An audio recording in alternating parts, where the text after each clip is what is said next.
Hello everyone and welcome back to the channel. So I think about a month back now I did a review of Afterburner, the latest album from Dance Gavin Dance, and I asked if you guys wanted to see me react to any other of their albums because I wish that I would have recorded my reaction to that one. While that didn't get the most responses I've ever gotten, there were a good handful of you guys who wanted to see me react to Mothership. This is the band's most popular album from what I can tell, and it seems to be the fan favorite. With how great I thought Afterburner was, I'm really excited to get into this. I'm hoping we have a lot more of the same kind of ideas, but I also want to see some different things executed, and I'm just really interested to see where it goes. All that being said, this is going to be broken down into two different parts because this is a slightly longer album. We're going to be doing the first 7 in this part and the last 6 in tomorrow's part, but with all that being said, Chucky versus the Giant Tortoise is track number 1, so it's good to see that they're definitely not taking things too horribly serious right off the bat.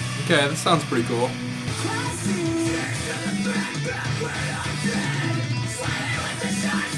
Nice. I really like the switching off lines on there. Oh, hell yeah.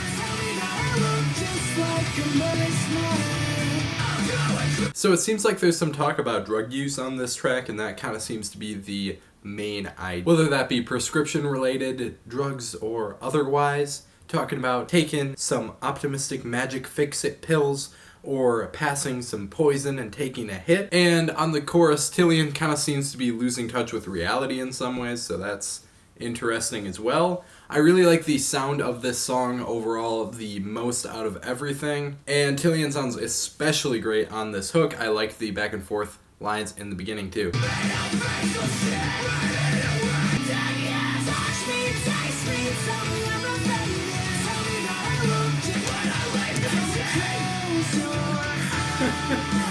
The random mentioning of Pico de Gallo just because, like, why not, I guess. See what I'm saying? They're always just not being totally serious with what they're talking about. Damn. Hitting those notes. Shit.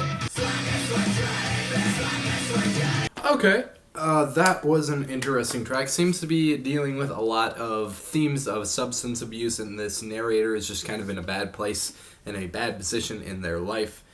Just kind of going down some dark paths. But also it had a very light sound to it. It was somewhat bright, and it feels like it's maybe recognizing that some of these issues are going on, but you're just living in the moment still, and it works very well with their sound. I think that the biggest highlight of that track was how it sounded though.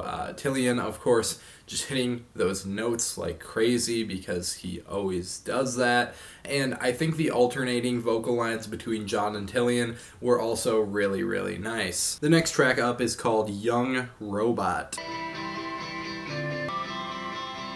Is this a flute we're hearing here? It sounds very peaceful. Very nice, I like it. I'm waiting to see if it's gonna like punch in. Okay, yeah, I figured. Still very chill and mellow though.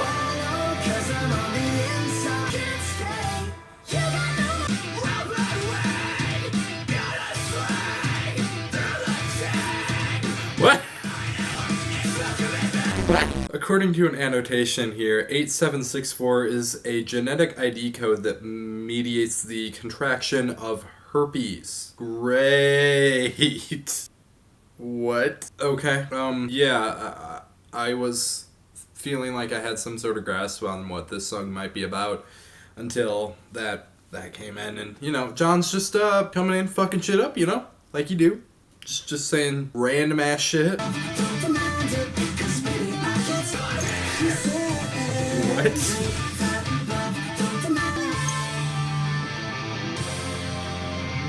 That sounds really sick. I like that quite a bit.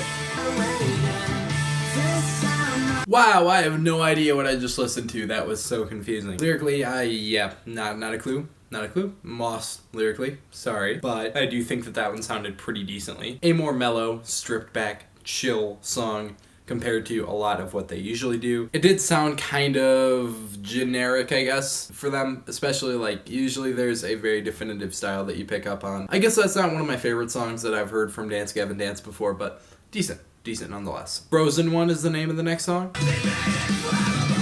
Talking straight into it. You know, it seemed like some of the songs on Afterburner 2 actually did this where they just don't have an intro at all. You just instantly get hit with John's heavy, dense vocals just straight out the bat. That's the kind of energy that I'm coming here for. It's so relentless. I love it. Oh, hell yeah. That's some melodies. Oh. Love that. Okay, the meaning of this one seems a little less convoluted at least. This chorus is the best part of this song, easily. Shit. Just blows up so nicely.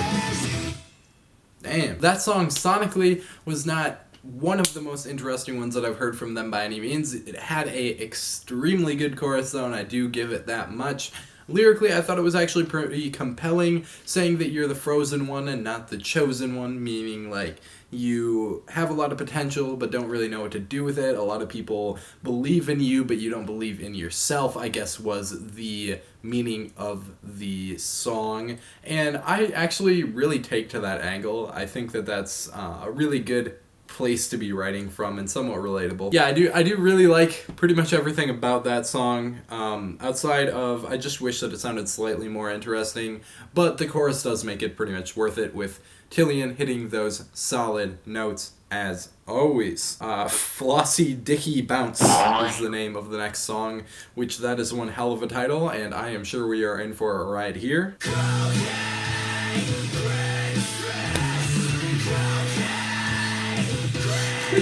What? Okay, so I don't know how that's going to relate to the rest of the song, but there's no way that having the chorus of this song be the words cocaine cringe fest over about 8 times, I think here. 6 times. That is obviously some self-aware commentary. See, they totally know what's up, and that's what I love about listening to Dance Gavin Dance sometimes. They absolutely know what they're doing here. Nice.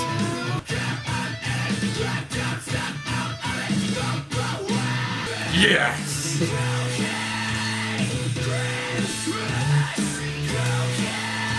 This is the best chorus!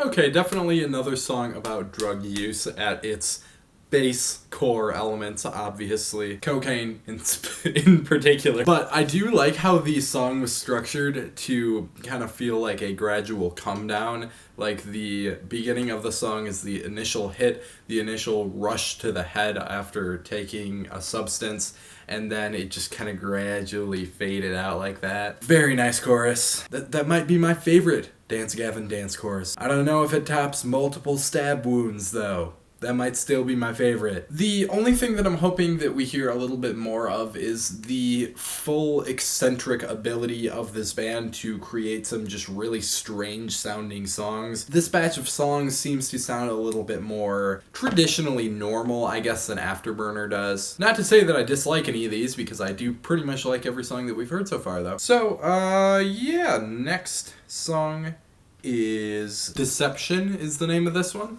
Okay, we got another more mellow one by the sounds of it here. Some killer riffs here. Hell yeah. Nice.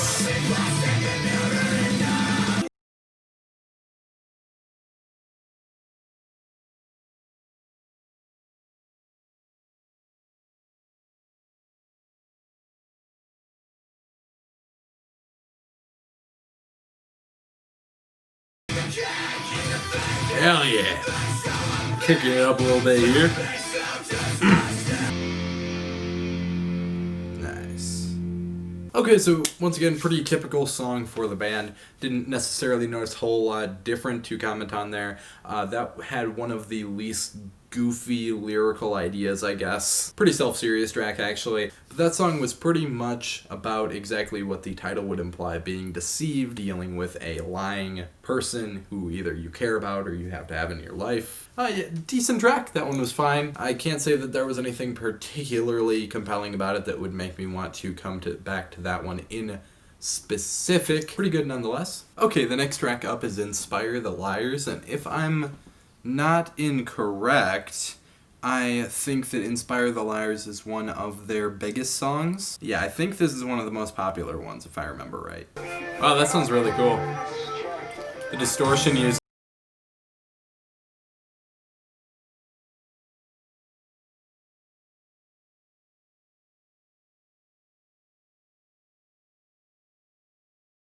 Hit me like this, straight up. Straight into the song, we're not even like 10 seconds in, dude. What is going on? Okay, that's some lyrics right there.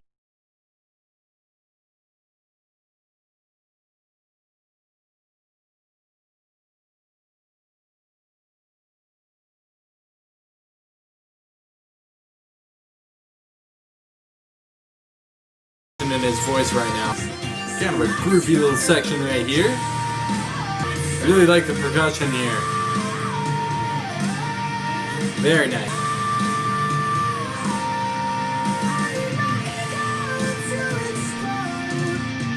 Damn. The layering here is just so great. Shit.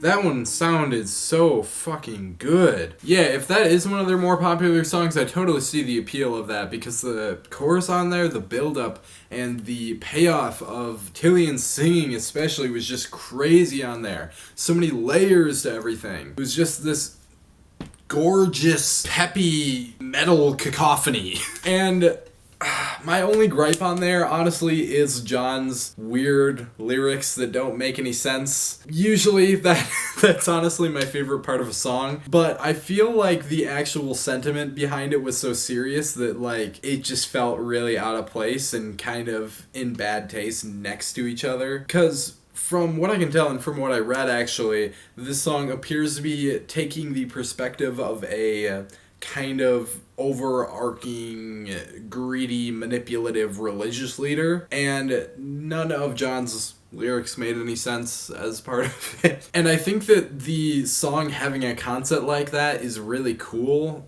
Something where they're changing the narrator and changing the perspective from which the song was written from. I think that it's a really cool idea. I just think that it would have been executed a lot better if John didn't throw those goofy lyrics in that don't really have any correlation outside of being, I guess you could say, they're up for interpretation, but I don't know, that's the only thing I don't like about that song. But so far, that's probably my favorite, just because it sounded so monumental and just huge in comparison to the other songs. The next track up is Philosopher King. Some cool riffs here. I like the distortion that they've been using.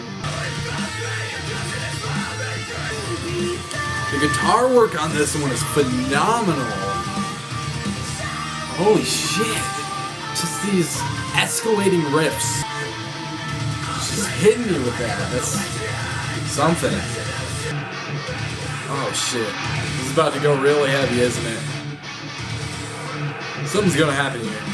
Damn.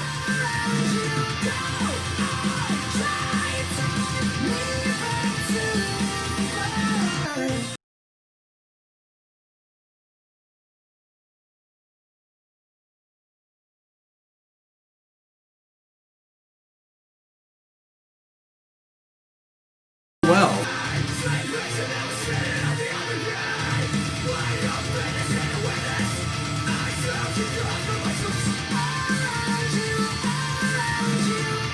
That's gotta be the angriest Dance Gavin Dance song that I've heard. Very intense sonically. But yeah, everything, especially the guitars on that track, were executed so well. Tillian can just sing really, really well, so it's not really a question of whether or not that's gonna be good, because that's good on every single song. John doing his scream vocals, I feel like at this point, with everything that I've heard, he just kind of only has the one style, and that's kind of a shame. I wish that, you know, we would hear something a little bit different from him every once in a while, but still, worked on that song. Yeah, just everything about the actual execution of that song made it incredibly enjoyable to listen to. And I would say the exact same thing about the last song that we listened to. Yeah, I'm actually really excited to hear the second part of this, because I'm having a lot of fun with this. So do make sure you check back in tomorrow. Hit the subscribe button if you want to know exactly when I upload that, because we will be reacting to the last 6 songs on here. But yeah, that is just about going to wrap it up for this one, and I will see you in the next video.